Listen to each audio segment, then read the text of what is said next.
Welcome to the Fruity Knitting Podcast. This is episode 6.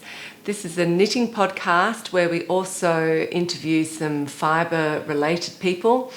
And today we've got some finished objects to share with you. We've got a new knitter in the Knitters of the World segment. We're also going to Bavaria to a yarn festival, and I've got some great interviews with 3 fibre artists there. And a little bit of knitting technique. So stick around, it's going to be a good episode.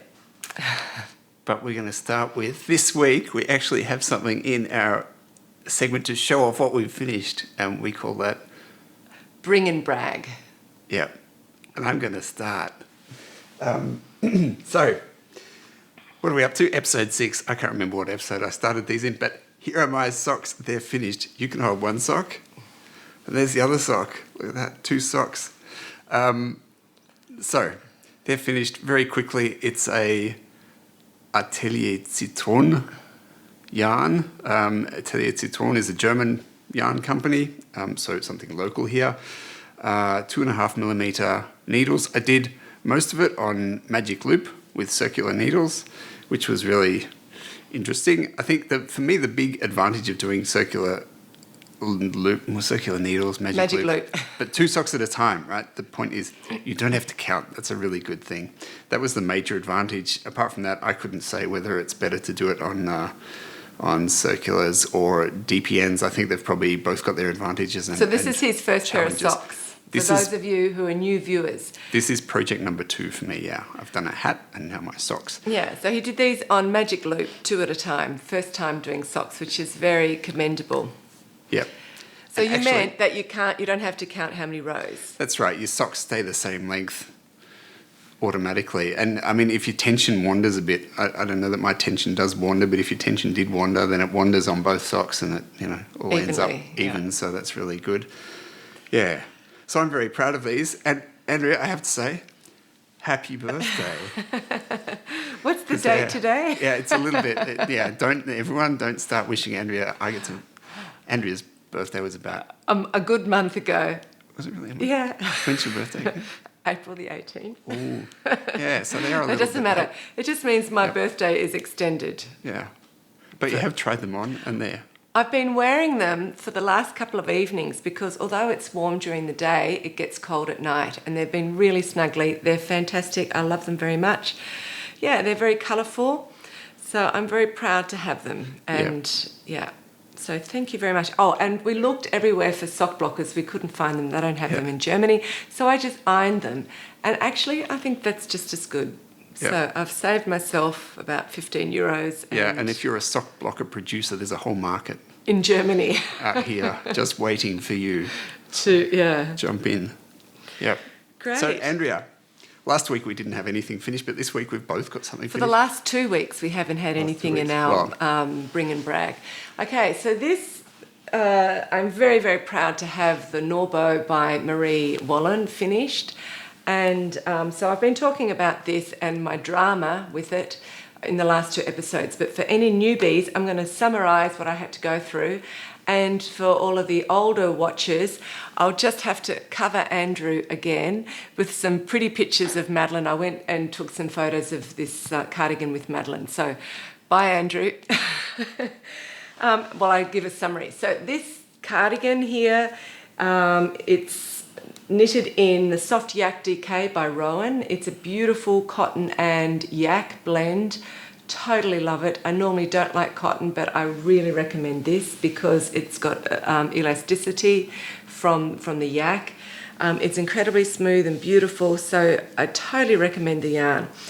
The construction is bottom up, all in one piece, so the sides and the back up to the armhole. The sleeves you knit up to the armhole as well, and then you join the whole thing for the upper body together and knit it together in the round. So it's not completely in the round because you've got a split here, but starting here on the right front, going around the shoulders, around the back, the left sleeve and back again on the left front, and you're just knitting back and forward on that for the yoke, decreasing.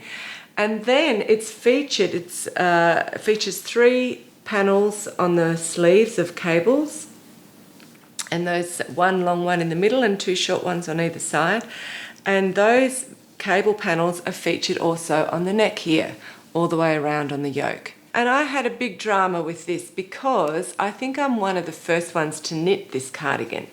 And so I start off with the sleeves, and I actually did the sleeves a couple of times because I just was not happy with how the cables were turning out. I thought they just looked sloppy, messy, just not quite as beautiful as the pattern. In the end, I continued up and thought, oh well, that's just the way it must be. I knitted the body, joined it all together, knitted up here, and then started the cable panels on the yoke. And the way the pattern is written, these cable panels here are written out in a chart, so you follow a chart for this, but this section here is all written out. So I knitted this, I was knitting this and found out this is so much nicer and so much better, and realised that there was a mistake in the chart. So I now had this problem of, do I leave sloppy cables on my sleeves and have good ones here, or do I try to fix it? Now, traditionally, to fix it, I would have to unravel all of this. I would have to undo my seam of grafting, which I had done very securely under my arms, then unravel all of both sleeves down to the cuffs, and then re-knit the sleeves, re-graft, and re-knit up here. And I thought, oh, that's a nightmare. So I thought, I'm just going to chop my sleeves off. I did cut off my sleeves here. I then unravelled down to the cuff. I re-knit them on both sleeves, and then I grafted using Kitchener stitch back on again here, and that saved me a hell of a lot of work. After I've done all of that, I had to sew on the button bands, and then I was looking for buttons, and buttons can either make or break a garment, so it's very important to get the right ones. I'm not completely happy with these. What I do love is that they're metal, and they've got a 50s look about them, which suits the shape of the garment. And they're a really nice matted gold. You'd call it a sort of like a silvery gold too, don't you reckon? Like it's not a really bright yellow gold, which they're not really nice. Shiny. Yeah. Ideally, I would have loved to find little buttons that are exactly this colour so that you don't see them at all. But as it is, they pull down on this a little bit, so I'm not happy. I'd like that to sit. Yeah, because they are actually a little bit heavy. Yeah. So I'd like that. I love how this looks when it's sitting straight up and you've got a slit here. So Andrew suggested I simply don't have any buttons on the top 3. Remember? That was your suggestion, that I take them off.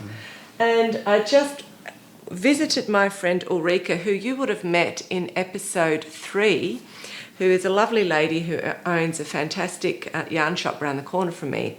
And she suggested that I could also make the band stiffer with a bit of ribbon behind. So I could put in a piece of ribbon like this, sew it in. So if it does fall, you get this glimmer of pretty colour, but it should also stiffen it a bit and support it.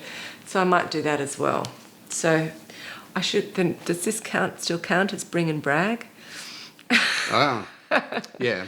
It still does. I think that's an enhancement. Okay, this is enhancement. It's finished, but you can enhance it. Okay. Kitchener stitch, most people have experienced it in the toe of your sock, which Andrew has done and done very well. Excellent example of Kitchener stitch here. Yeah. Did you enjoy it? Well, I enjoyed it because it meant that these socks were finished. And Did you find it difficult? No. But I can jump in a little bit and say that I just did it tight, because you just want your toes to be together, and nobody's really going to look so closely at the tip of your toes.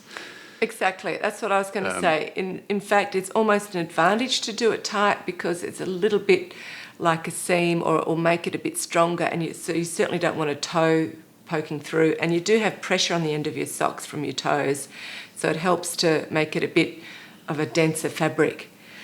So you've done a beautiful job. Yeah, very good. So when I was doing my grafting, I did it the first time around, I did it too tight. So the tricky thing is I have to make it look unnoticeable.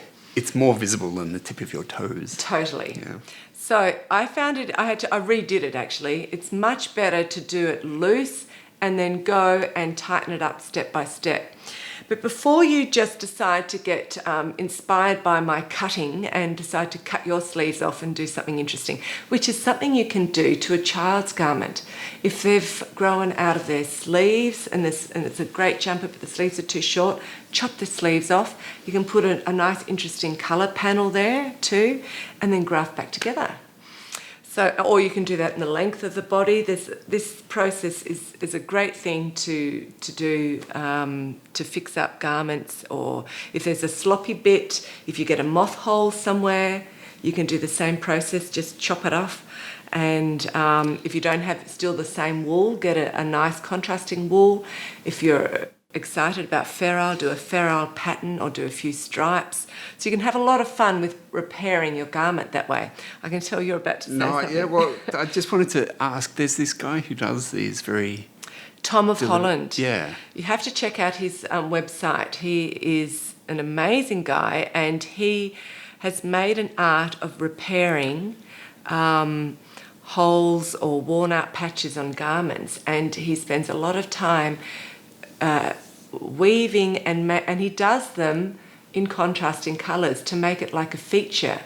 Tom of Holland, I'll put it in the show notes, but he is an incredible knitter and certainly worth checking out. So just moving on, I wanted to, before you go chopping into your garment, you do have to secure the row of stitches above and below where you're going to cut. So I thought I would borrow Andrew's hands. Can you just Yep. put them down? And Yeah. Right. we're Don't not take this being personally. rude.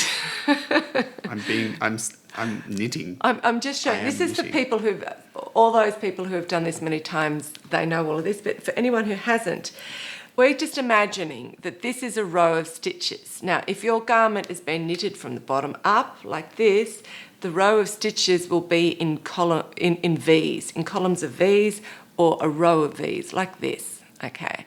So what you want to do is secure the row below where you're going to cut and the row above where you're going to cut. And then your stitches are caught, they're ready, and they're not going to unravel. You can do it two ways. You can get a cable needle that is a couple of sizes smaller than what you knitted the fabric on, and you can weave it in and out, and I'm going to show you how to do it. So if your garment is sitting like this in front of you. And which is the right side? This is the right side. Okay. Okay, this is the purl side. Yep. This is the knit side. Okay. So I have to think about this because I'm backwards here. What you want to do is you want to pick up the right side of the stitch of each V. So you get your cable needle and you go down behind it and up through the centre stitch like this, okay? Up through the centre stitch. And then you're going to go over the top of that's the right stitch, that's the left part, and you're going to go down behind, whoopsie, I hope this is not going to confuse you, and up through the centre stitch, down behind, and up through the centre stitch. Now, if you have a look what I've done, okay, the cable needle has gone behind the right side of each V, with the right loop of each V of the stitch, okay? So then when I cut this, I'm going to find that my stitches are going to be the correct way on my cable needle. And all I have to do is knit up, if that's what I'm going to be doing, adding length, okay? So you can either do it on a cable needle or you can do it with a tapestry needle of a contrasting colour. So it's the same thing. You go underneath and up through the centre of the stitch, down and up through the centre of the stitch, okay? So I really hope I'm not making life harder for people by doing this with our homemade stitches. But that's what you got to do. And then, so this was the bottom of my sleeve, that's my cuff. I did that there. Now, the knitting is knitted all the way up in this direction. So then what I had to do is turn the top part around like this and do the same thing.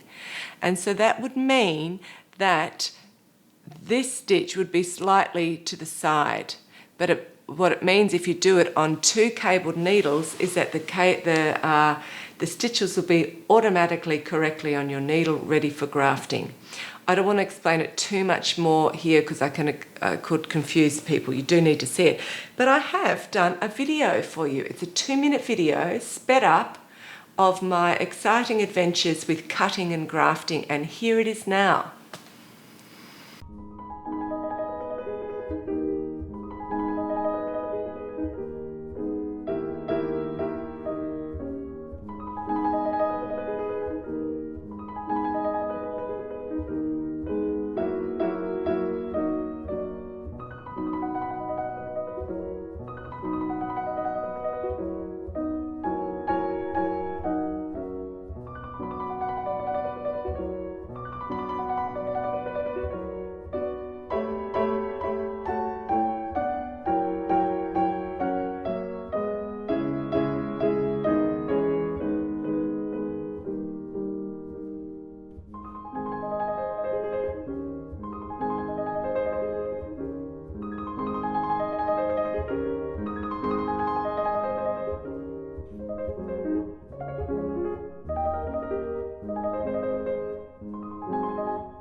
I hope you enjoyed that video. I am going to do a lengthy tutorial where I actually speak and explain what I'm doing, but that was just a little tantalizer.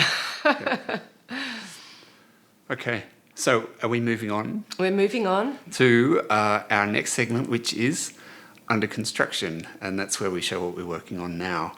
So I'm going to be very quick here. I showed this last week and I'm working on it right now. This is my second pair of socks. I'm pretty much going to do the same thing. I thought it wouldn't hurt to go through the same process one more time, try to get a little bit more comfortable in doing this magic loop. I've got a longer loop, which was in response to a suggestion from somebody whose name I don't know. I'm sorry. But thank you. Beautiful colours. Again, for me, aren't I lucky? Yep, another pair of socks. Yeah, we've got a general deal here that for every jumper that I get from Andrea, Andrea gets a pair of socks from me. That's a pretty good deal. Yeah, I'm okay with that. So we're going to do we're each going to do a cowl. A knit-along. A knit-along, that's right, a knit-along. I'm just so into the terminology here. I'm heavily into the culture. So my knit-along is going to be, right, that's my pair of socks. My knit-along is going to be our first garment knit-along because my plan, we have a 1-year plan, and my plan is to finish these socks. A 1-year plan. And at the same time, we're starting to look into a jacket for me. All right. And what I'm actually planning to do with this is it's kind of going to be a replacement for a fleece jacket that I wear when I go walking, which is really good and warm, but it's completely synthetic. So I thought, I can't remember where I got the idea from, but I think actually from my daughter, because she said these fleece jackets, they actually, there's so much plastic and rubbish going into the environment and into the sea. She said these fleece jackets, they essentially just fall apart and it's all just plastic, little bits of plastic going everywhere. So I thought, hey, I'll make a nice jacket sort of thing out of wool. So my plan is to make a jacket, long sleeve, and I'm thinking, just like this fleece jacket has, I'm going to go for a zip up the front. I know zips in knitted garments are a bit controversial. Oh, fine. But yeah, we'll do the research on that. We'll put a pretty ribbon as binding. Yeah, a bit of pretty on there. So I need to go through and plan all that with Andrea's capable assistance. But we thought we would take the opportunity to do a first garment cal. Okay, so for anyone else out there, Andrew. For anyone else out there who may have done 1.5 pairs of socks and one hat and no bigger garments, this is the chance to do it, and jump in. We'll keep each other, and I think it's going to be a really cool cal. The rules. This is a serious business, and the rules are, it has to have sleeves. All right, you're not allowed to. You can't do a vest. And full sleeves. Yeah, you're not allowed to knit a t-shirt or a vest or a singlet. I don't know what an undershirt. All right, if you were wanting to make a mohair I think undershirt, singlet. that a mohair undershirt is not qualified, not suitable for this cal. But anything long, a jacket, a cardigan, a jumper. Yeah, and that's the other rule, the important rule. You're not allowed to make a jumper for your teddy bear, all right? It has to, and you're not allowed to make a jumper for your baby. It's a grown-up jumper, so we're looking for an adult garment. If you wanted to make a onesie, that's okay. It's got sleeves, right? It's a full thing. And legs. But it has to be an adult onesie. I was thinking about, our daughter is 17, so she sort of missed that onesie period.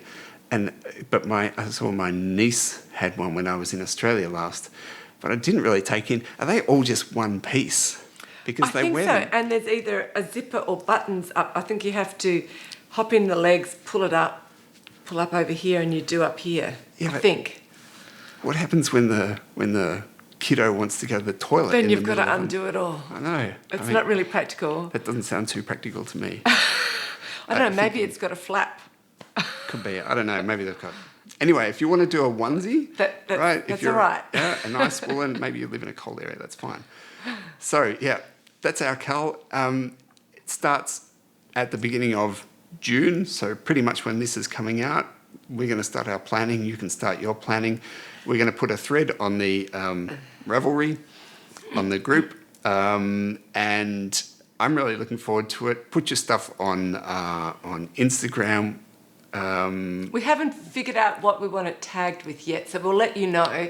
We just wanted to let you know already so you can start planning. Get started. And say, introduce yourselves in the cal thread and say that you're going to do it, no matter what stage you're up to.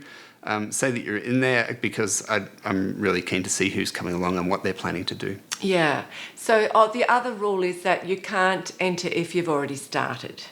So, but we're going to make this cal quite a long period. So we're saying from the beginning of June, but Andrew realistically probably won't even start until the beginning of July because he has to finish these socks. That's about a 3-month job for me. Yeah, so.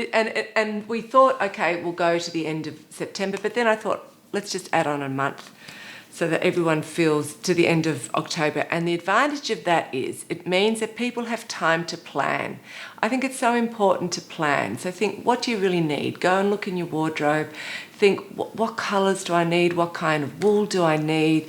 Have time to really, in a relaxed way, look through patterns to find something that you feel confident with, that it's going to you're going to be able to follow and you feel like you have some success with.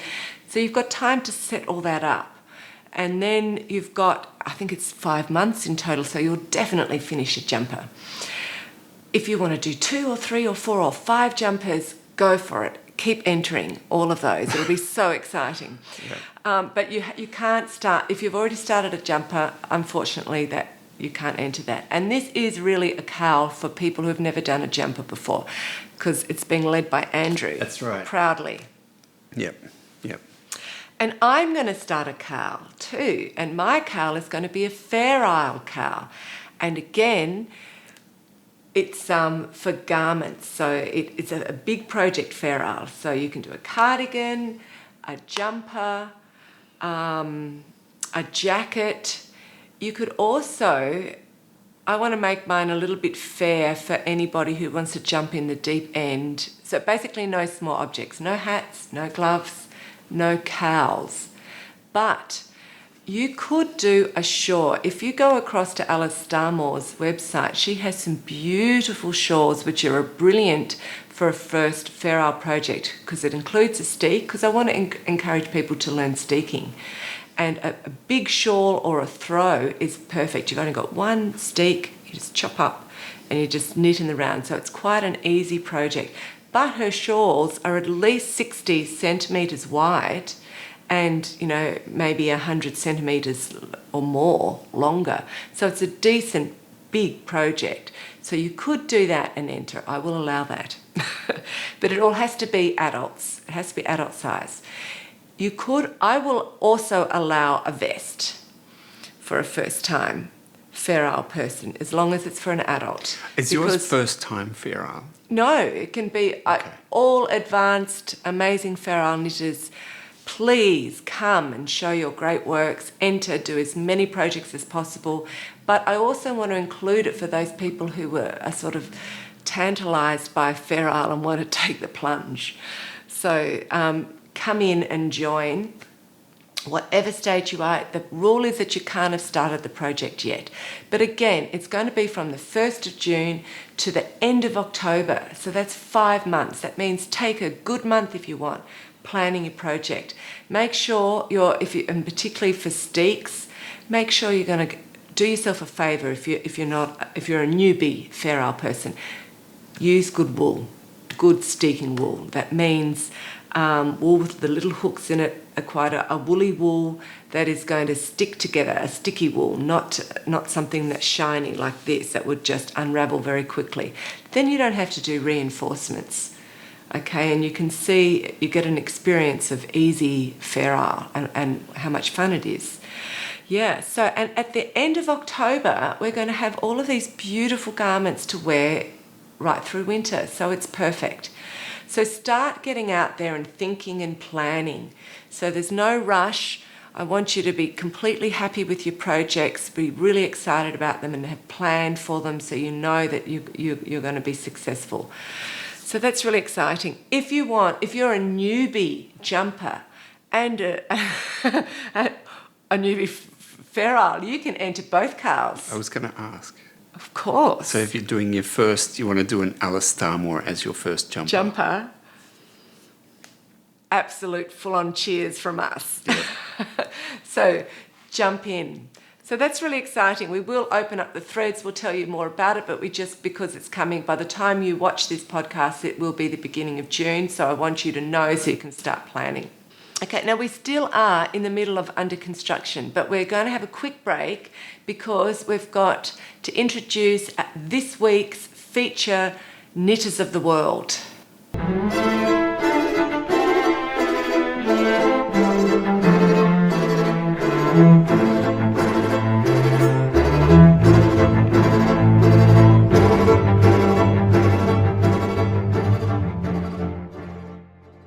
Hello, I'm Marlies. Andrea invited me to tell you about my life and my knitwear. I live in a small village near Cologne. It's populated by less than 1,000 people. It is named Hülsenbusch. If you translate it into English, you can call it Hollywood. In my childhood, I learned knitting from my mother. First, I made clothings for my puppets. When I turned 11, I knitted my first sweater. At that time, I didn't really knit by instructions. I owned a big book full of patterns, from where I chose one and made a sweater out of it. Later, I started knitting in different colors or with intarsia. In the beginning of the 1990s, I learned about the Vereil technique and I was amazed about it. From then on, knitting in the round means that I didn't have to purl and patterns were so much easier to make. My first knitting book is from Alice Starmore. I love to knit by her instructions, but I always change it up a bit to get my personal touch in it. For some time, I see pattern in different garments I like.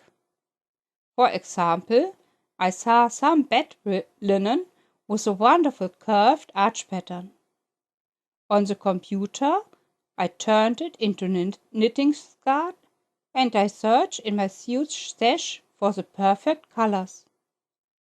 While knitting, I sometimes threw out colors I don't see fitting into the project, and I think I've got the perfect color schemes. Sometimes I discover patterns or color gradients while walking with my dog in the nature. Later I convert them into something knittable. I always walk both my eyes open through the world. Not only the nature, but the urban parts of the world are a great inspiration. You can find ideas everywhere. Here you can see my knitting place and my knitting table. These different colors are lying in the right sequence, one circle for the background, one circle for the pattern. So I can take always one after the next.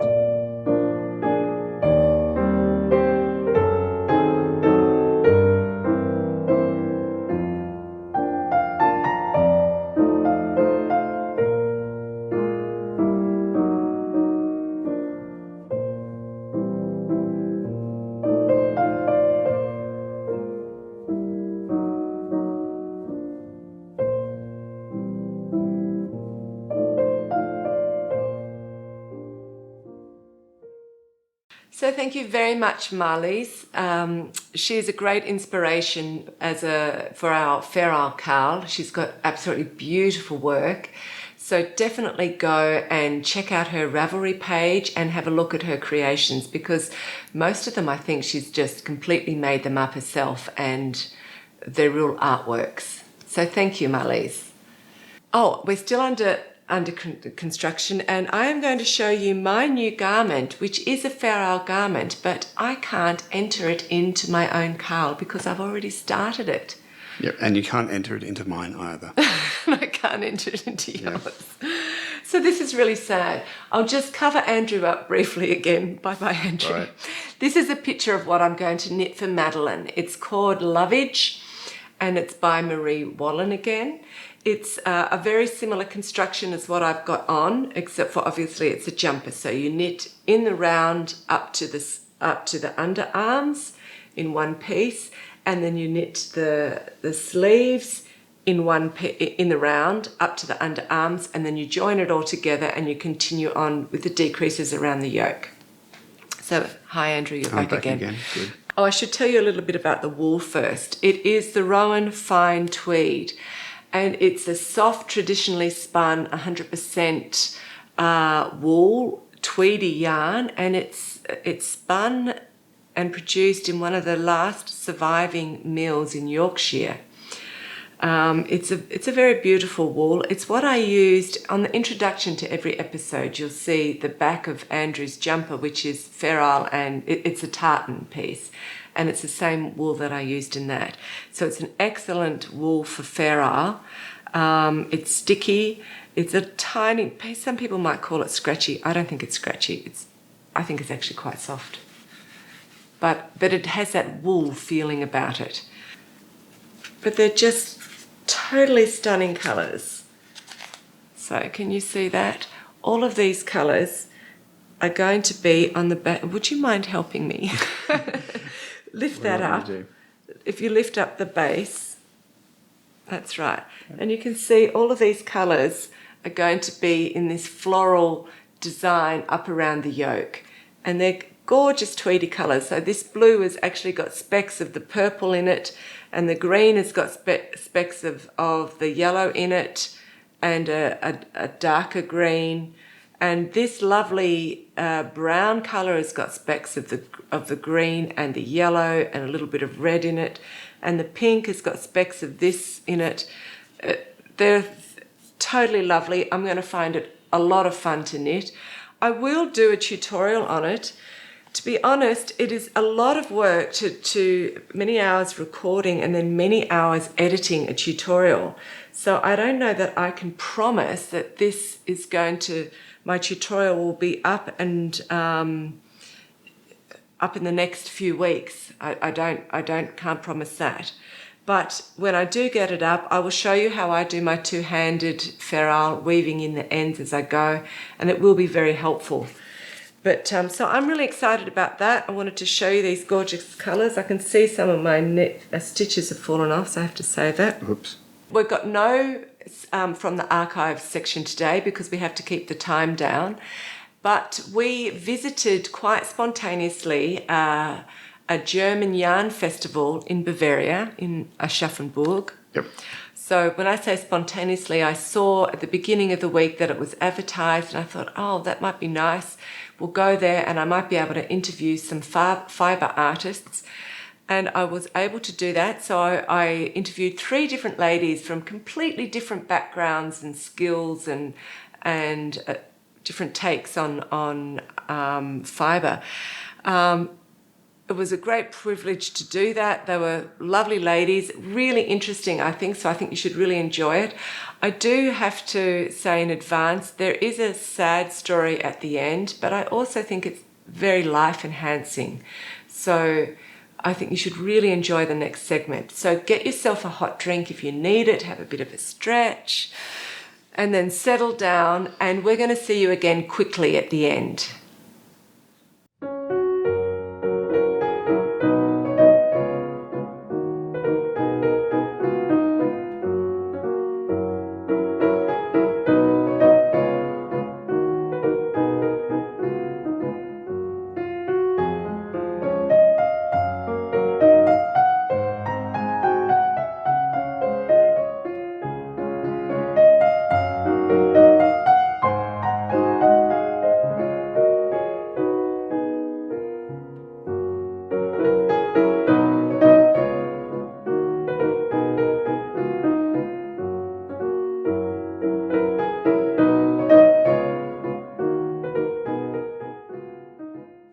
The Wool Fest in Aschaffenburg today, and I'm here with the organizer, Susanne Scheibler.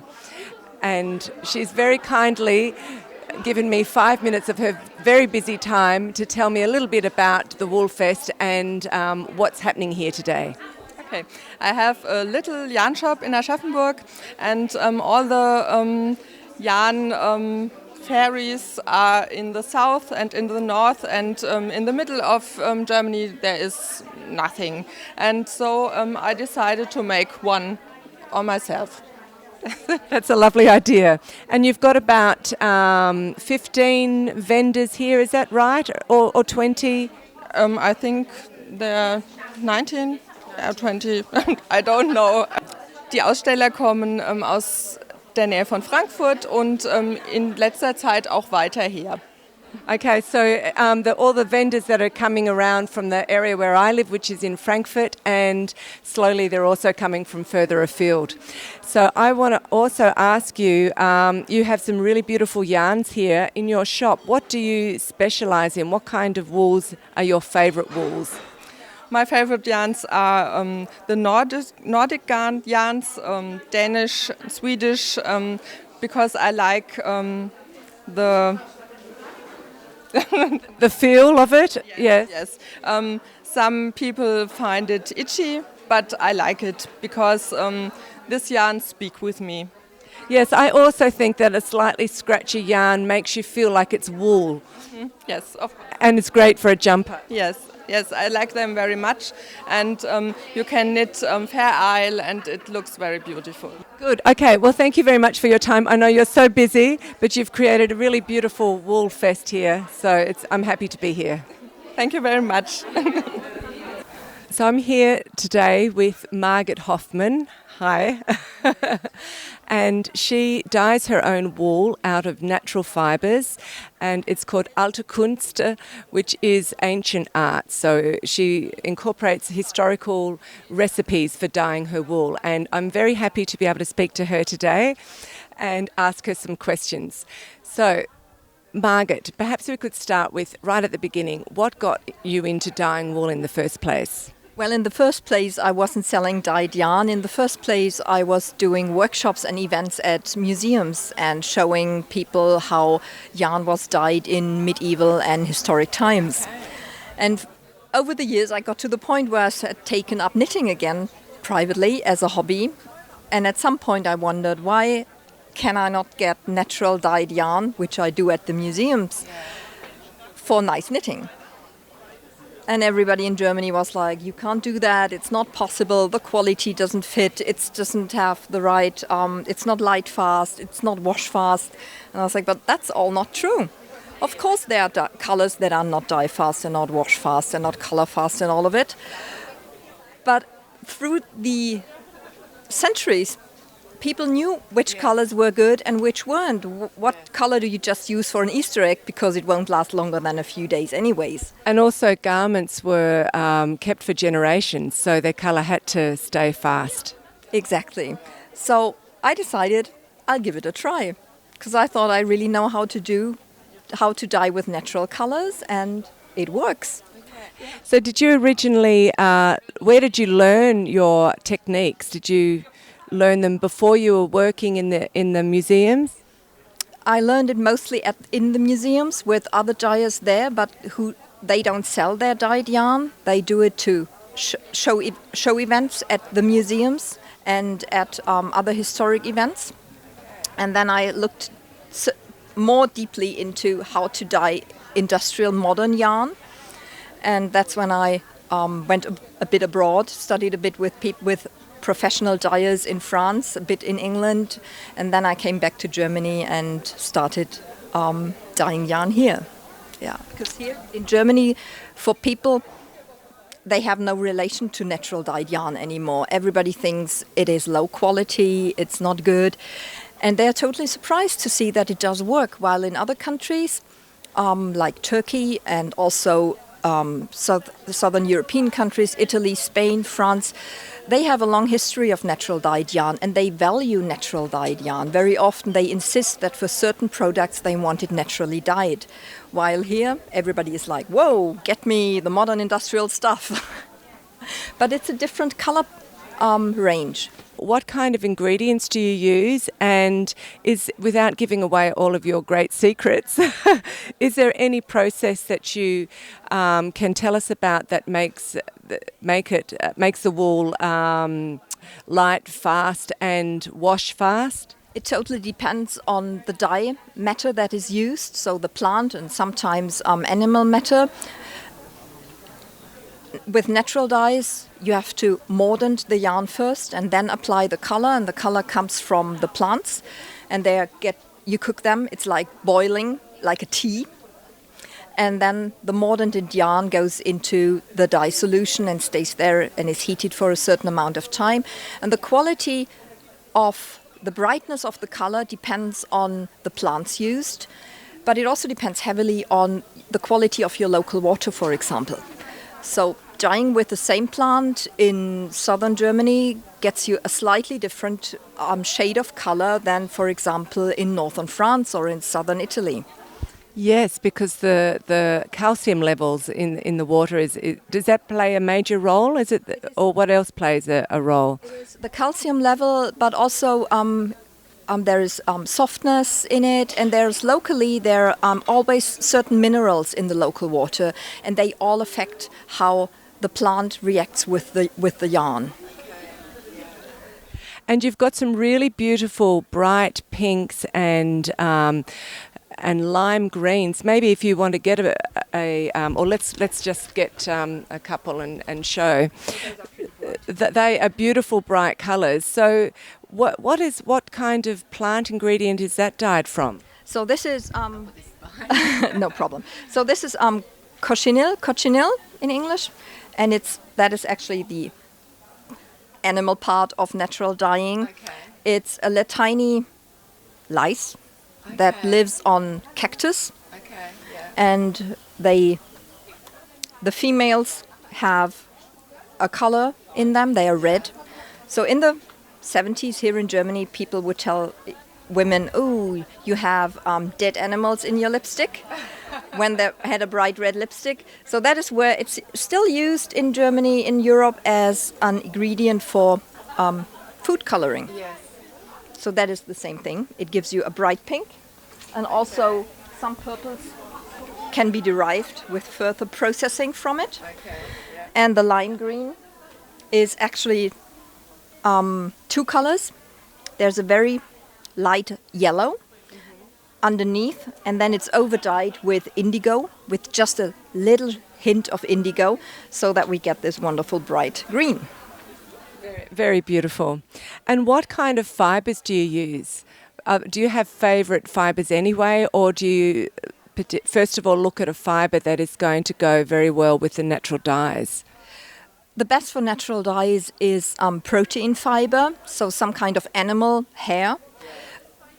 Plant fibers like cotton wool or hemp or linen, they're not so good to dye with natural colors. With plant color on plant yarn doesn't go well together. It can work, but it's tricky, and the colors come out differently. So I always make sure that I have an animal fiber. What I personally love is working with silk, because it gives a wonderful bright shade to it. And also the color tends to be more on the... I'm totally lost on the word. I can't even say it in German. If you can say it in German, I might know it and be able to translate it. always a bit of a paler. Muted? Do you mean muted or gedämpft or... No. Pastel. Okay, so pastel colours, yes. So like this is very likely from almost the same dye. Oh, sorry, yes. From almost the same dye part. Okay. There's yellow underneath, there's indigo on top. This has still some silk in it. This is pure silk. Yes. And for example, this is pure merino. And you see how the color range changes from very pale green to a bit more green to the rather bright color. Yeah. So that's how the color range differs from type of wool to different types of wool. And I love the silk just because it's so soft and creamy. It's beautiful. Yeah. It's really beautiful, yeah. And I love the colour too. This sort of grey-green. Yeah. And this orange, what Yeah. is that? That is actually madder-based. That's a root of a European plant. And traditionally, madder is the historically used plant for reds. And coloring red in natural dyeing is considered the most tricky part. There's a color called Turkish red from medieval times, because it was considered the most expensive and most extraordinary red possible, and that came from madder. Though it's going to more into a brighter thing. This is not madder. This is lac dye and some other colors. But red is the tricky part with natural dyes, but it is possible. So when you started off first of all doing historical recipes, I assume. Yes. Do you still have any of those historical recipes that you haven't altered slightly, or do you actually need to alter them for the present yarn that you're using?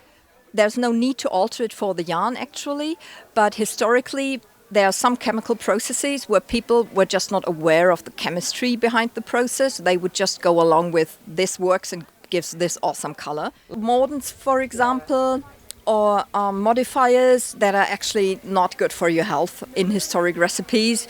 There was stuff used with lead in it. Nobody wants that on their body. So I'm not using any of these things. My mordant, I only use alum, which is non-toxic, and people use it too in their garden often. So what are some colours here that you could with reasonable certainty say that in the medieval times this is a colour that was produced? Do you have a colour that you could say that, or? Yes, actually all of them. All of them? There are regional differences depending on where the plants grew and were not. So this is Blauholz in German and logwood in English. Well done, I couldn't know that. That's a South American tree. So it was not available in Europe before there were trading routes to South America. But it certainly was used in South America. Then we have names, even nowadays, like Färberweid, which was a blue coloring, which is based on indigo, the same pigment, but indigo nowadays comes from Japan, because Japanese indigo has a 30 times higher rate of pigment in the plant than white in German, things like that. So white isn't used anymore because it's just not as potent. Okay. So the cochineal is in the Canary Isles that belong to Spain. So that should have been available from about 1500s on. But earlier colors, the red was still possible. Also the brighter reds, all the greens were possible, blue. There's one color I actually really don't dye, which is purple, coming from the slugs. Okay. Which was the traditional, not only nobility but emperor's color, because you need hundreds of thousands of tiny slugs and the part that contains the color in them. So that was highly, highly expensive until the cochineal was available. And originally cochineal was called poor man's purple. And poor man's purple. Ah. And nowadays it's still one of the most expensive dyes to get, because nobody dyes with real purple unless you do something at a museum that pays the extraordinary amount that is necessary for the dye stuff.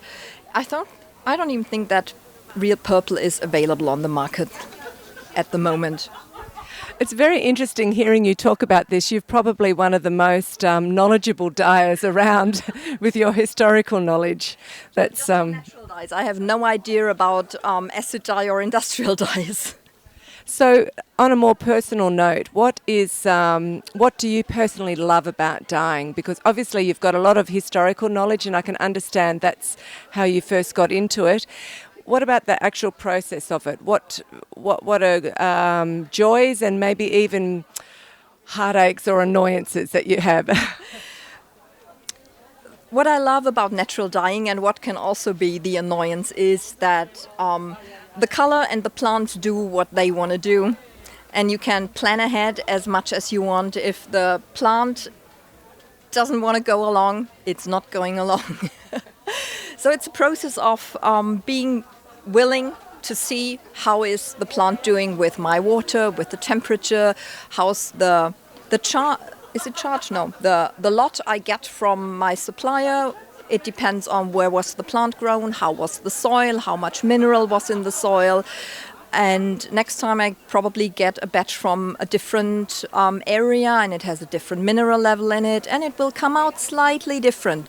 So I can't push my will over the plant and the dyes and the colors. I have to go along with how they turn out. And it's a process that takes several days.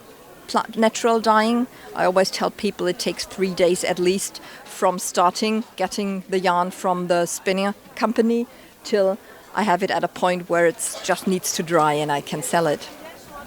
Okay, so with the changing of the, I can understand that where you source it from, the natural products are going to change seasonally.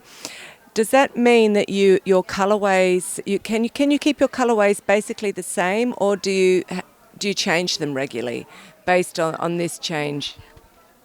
I have a regular colour palette that stays the same, and it's not dependent on where I get the dye stuff from. These were from 2 different batches. Yeah, so they come out slightly different, but it's the same if you buy industrial yarn. You have to take care that it's the same dye lot if it's for one garment, and my colors have dye lots too. The color doesn't change fundamentally if the batch is different, and very often when I get a new batch for a year, I see it turns out a bit differently, and I can try to variate the process a little bit to get as close to the same color as the year before. Okay. And who are your clients? Do you have people asking for orders? Will they say, could you please dye me up a certain amount for a jumper? Or, talk a little bit about your clients. Yeah.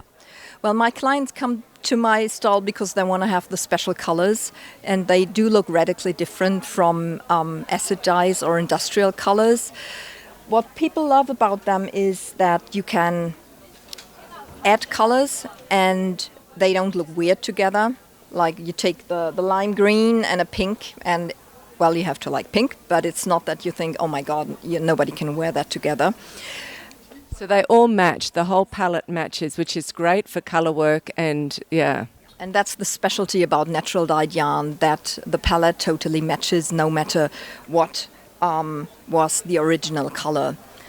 And I do make orders for larger jumpers because I don't have that much amount per yarn type with me usually, sometimes, but then people come and they buy 3-4 hanks and then there are 3 left. I have a large range of lace yarn with different qualities: pure silk, silk mix, merino, alpaca. And people like this here very much, to make lovely lace shawls out of it. I also have sock yarn, which I think is the easiest on the go, watching TV, knitting a sock yarn. And I try to have more thicker yarn for jumpers, but usually people order that. They say, I've seen this color, can you do that on a thicker yarn? Okay, lovely. That's great. Well, thank you very much for the time you've given us. I'm going to definitely take some footage of these beautiful yarns, and very good luck with your business. Do you have any special plans in your mind, what you'd like to do? Anything coming up? Well, most of all, I want to brush up my online shop, of course. Well, getting back to the online shop, do you do, if anyone was to order from overseas, can you handle that? Yes, I send overseas. If it's not right on the shop thingy, just email me. Use the contact form or the email address. Usually it's possible. Yeah. Well, that sounds great. Okay, thank you very much, Margit. Have a great time at the Yarn Festival.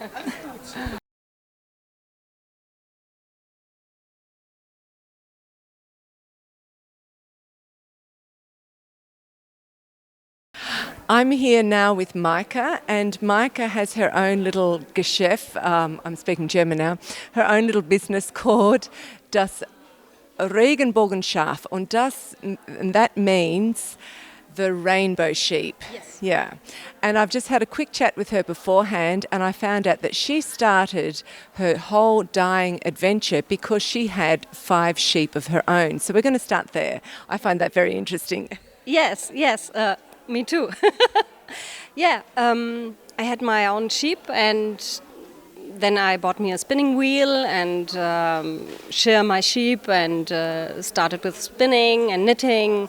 Knitting, I was doing it when I was a child, and but then I go into that woolen, and my first dyeing yarn dyeing was on the wool of my own sheep. And that was fun, and so I experienced, and it was going bigger and bigger, and now I'm here. And now you've just started a new partnership with a wool company here in Cologne. Tell me a little bit about it. It's called Pasquali. Paul Pasquali is the owner of this company, and they have natural yarns and very high quality. And I'm very pleased that I can dye their yarns exclusively, and this is one of them. And I also just found out that Maike was a hairdresser, or still is a hairdresser. And I find that very interesting because she has her range of wool in her shop. And so she has a crossover of customers. So people who are coming in and getting their hair cut end up becoming knitters? Yeah. They are knitting while they wait for their hair color, maybe, and or they come to buy wool and say, "Oh, can I just cut my hair here?" And that's a good partnership between these two businesses, I think. And have you had people who have not had any experience with knitting be inspired by your wool and start? Yes. Yeah, because I have some books about knitting, and they are lying with near around the whole shop, and the customers who come for cutting hair, they can't go without a look to the yarns, because when they are sitting to the washing for the hair, they have the straight look. You're a good businesswoman. Yeah, and I think it's a good partnership between these two businesses. Yes, I think it's a very interesting one, and I think more and more shops are tending to do that. Like some yarn shops are also coffee shops. This kind of tendency is happening, and I think it makes your shopping experience a lot more interesting. Yes. Yeah, it's wonderful when people come to me in my shop and maybe just look at the yarn, or they are for hair cutting there, and or they have to wait a couple of minutes to the haircut, and they are looking at the yarn, and we are speaking every time about wool and sheep and colors, and that's very interesting, yeah, and inspiring.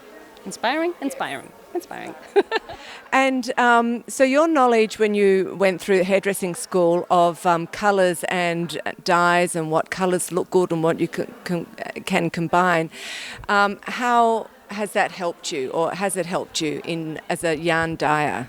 Yes, I think absolutely, because of the knowledge of the color wheel, which colors are working good together, which colors are more muddy when you put them together.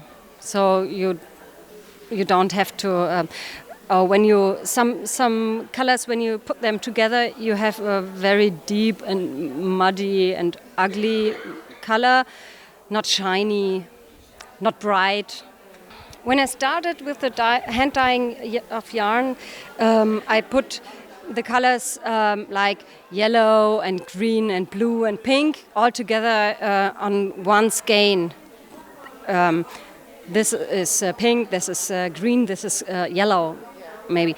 And then I thought, you can just knit some socks or gloves or something about that. And then I asked my knitting friends, what do you want to have for the hand dyeing yarn? What do you want to knit with it? And they all told me more like semi-colored, semi-solids. Sometimes there are skeins like this, but when you knit this, you have also this bright and deep colors, and so it's more interesting to knit these kind of yarns, and you can combine maybe these skeins together for a nice shawl. That's what my customers and my knitting friends likes to have. Yeah.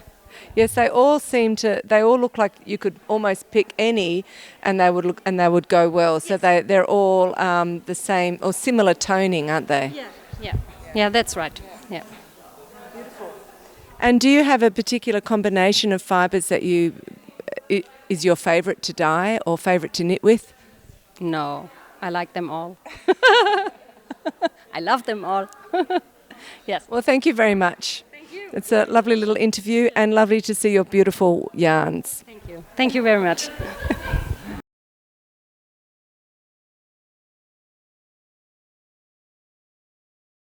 So I'm here with Sabine Worch, and I've just discovered that she lives in Frankisch Krombach, and that's where Andrew and I and Madeline love to holiday. And she is a spinner. She has her own sheep, and she does everything from scratch. So she shears her sheep, she washes the sheep, she spins it, and she dyes it. So I feel like she's very special. It's very special that I've found her today, and she's going to tell you a little bit about it. So Sabine, thank you for talking today. How many sheep do you have, and what kind of sheep are they? Hello, I have 7 sheep, and the most of them are milk sheep for milk production, but also for the wool. And I do that since at about 15 years. And my sheep, they belongs to the household. You can go a walk with them. They have names. They're like pets. Yes. Okay, and actually I don't know this, but how long does a sheep live for? What's the typical age of a sheep? The typical age is between 15 and 25. I don't know exactly, but I'm very happy because my sheep are always very old. And what kind of sheep? Okay, you've just answered that they're milk sheep. What's good about their fleece that you like to spin them? My fleece has very long hair, and it's very easy and very good for spinning. It's not so good for felting, and if I want to felt with it, I make mixtures with other kind of sheep wool. Okay, and with your combinations, do you also add in other fibres with wool? I make combinations with llama and combinations with alpaca, and sometimes a little bit silk. It's also possible. So tell me, when you shear your sheep, do you do that once a year or how many times a year? I'm a complete novice at this. Only once a year. I started last week, and in May I share the rest.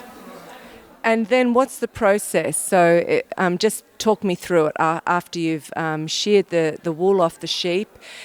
What's the cleaning process so that it gets to be like this, ready to spin? I wash it with natural soap, dry it, color it, and then you have to comb it. To comb? To comb. Yeah, to comb it. Mm-hmm. And did you learn spinning as a child? As a child? No, not a child. I was at about 20 years old. And then I liked to do that, and I learned it. So did you come from a crafty family? Were your parents or your mother into knitting, or was it something that you discovered as an adult? I did it only for myself. In my family, I didn't learn it from my parents. Okay. I was always interested in sheep, and I got my first sheep when I was 10 years old, and then was born the loveness for sheep. You were saying that you had a special colourway in mind this year. What's that? It's a chemical color, yes, but tested Ökotex. So very environmentally friendly. And you've got a peacock feather up the top. Is that what has inspired you with these lovely colours? I love the peacock because I have a special story with it. And this year I wanted to use only the colours of the peacock. And what's your story or what's your connection with the peacock? Oh, it's very sad. I don't know whether I'm able to, because I'm crying then. I can tell it to you. My youngest daughter, she was 22 years, she died in India. And she worked in this project in South India, in Tiruvannamalai, for children, Waisenhaus, hard kids. So orphanage, yeah, children with no parents. Yes. Children with no parents, hard kids. And she loved peacocks. And 2 days before she died, she told me, "Mama, this year you have to color all your wool in peacock colors," and I have done it. The year before, I colored my wool in Indian Sonnenuntergang? Sunset. Sunset colors. and she was very happy with it, and she took this wool to India, and then she told me per WhatsApp, please mama, no sunset this year, only peacock colors. That's the story. It's for myself like in meditation. When I am alone and in the rhythm of the heart you are spinning, I think it's very good for the soul. And if you are sad, it becomes better with spinning.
So I hope you really enjoyed that. It was very interesting when I was speaking to Sabine, the last lady. I felt a very close connection to her, and was quite spontaneous that she told me the story about her daughter. And for a while afterwards, I wasn't sure whether I was going to include that part because it is so sad. But then I was really, really inspired by how, she's such a lovely lady and how she's so full of love and joy after having experienced such a tragic thing. And I thought she really is a great inspiration. She was an inspiration to us and an inspiration to other people. And I thought, you really never know who is watching this podcast, and maybe some people are going through really terrible times in their life, and this can be uplifting or inspiring for them. So, because I found her very, very inspiring, the fact that she was still so full of love and giving after experiencing such a profoundly difficult thing. And it was also really interesting how she talked about her craft as being very helpful for her grief. And I think that we all feel, no matter what craft we're doing, if a craft is something that involves continuous, gentle, rhythmic movements, that it's very relaxing on the body and relaxing on the mind, and it's very therapeutic and meditative. And she said that very beautifully. And I think it's a lucky thing that we have as crafters to be able to help us in difficult times of our life. And it was a complete shock to us, and we weren't prepared for anything like that at the time. But it was really touching. She's a beautiful lady. I felt quite a deep connection, although never met her before, and I was so impressed by her openness and and courage, really. Absolutely, because she was out there sharing what her daughter had said.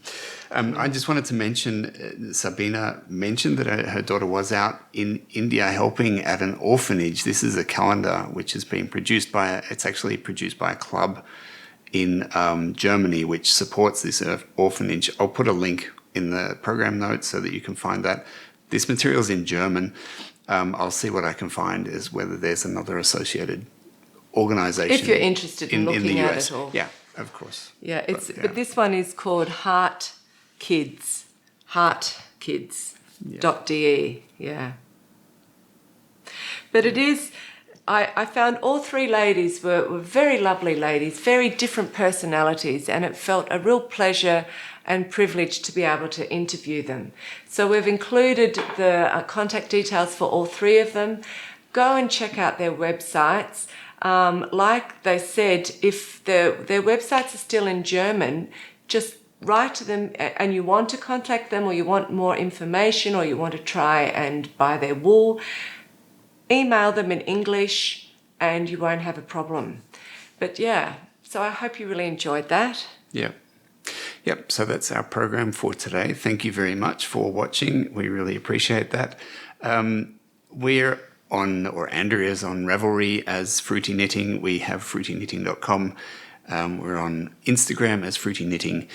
We've kept it all pretty simple, so you can find us there. We are always very happy to hear from you. We try to get back to you. We are both very busy, but we read we'll everything. We absolutely read everything, and it brings us a lot of joy and encouragement. Yeah. And if you are new to the podcast, do go back and check out the other interviews, the other episodes. We have more interviews with other interesting people. I think they're really good. Knitters of the World is there. Have a look. Yeah. See what you find. And subscribe. Yep. All right. Thank you very much. Thank you. We'll be back in 2 weeks. Bye.